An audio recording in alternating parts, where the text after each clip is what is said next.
పరిశుద్ధాత్మ యొక్క పేర్లు మరియు బిరుదులు. మొదటిది పరిశుద్ధాత్మ.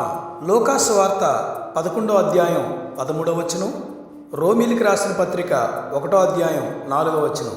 రెండవది ఇంగ్లీష్లో హోలీ గోస్ట్, పరిశుద్ధాత్మ, మత్తయి సువార్త 28వ అధ్యాయం 19వ వచనం.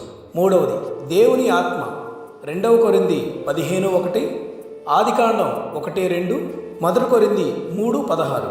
నాలుగవది నా ఆత్మ, ఆదికాండం 6వ అధ్యాయం 3వ వచనం, యోవేలు గ్రంథం 2వ అధ్యాయం 28వ వచనం, మత్తయి సువార్త 12వ అధ్యాయం 18వ వచనం. ఐదవది యెహోవా ఆత్మ, యెషయా గ్రంథం 11వ అధ్యాయం 2వ వచనం, 2వ దినవృత్తాంతాలు 20వ అధ్యాయం 14వ వచనం.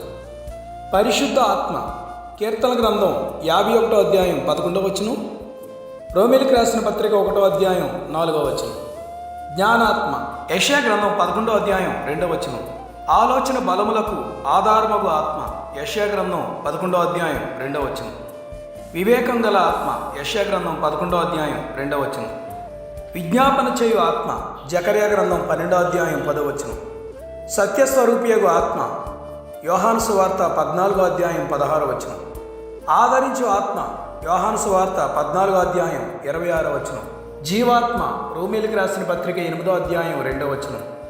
దత్తపుత్రాత్మ, రోమీలికి రాసిన పత్రిక 8వ అధ్యాయం 15వ వచనం. విశ్వాసంతో కూడిన ఆత్మ, 2 కొరింథీ 4వ అధ్యాయం 15వ వచనం. ప్రేమగల ఆత్మ, 2 తిమోతి 1వ అధ్యాయం 7వ వచనం. శక్తిగల ఆత్మ, 2 తిమోతి 1వ అధ్యాయం 7వ వచనం. శక్తియు ప్రేమయు ఇంద్రియ నిగ్రహము గల ఆత్మ, 2 తిమోతి 1వ అధ్యాయం 7వ వచనం.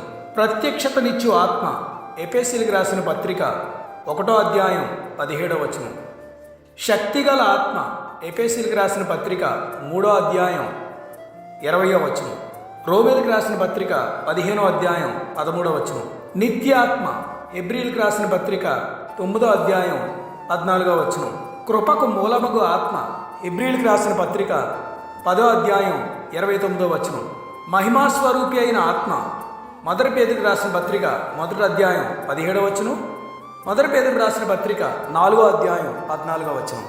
ఇవన్నీ పరిశుద్ధాత్మ యొక్క పేర్లు మరియు బిరుదులు.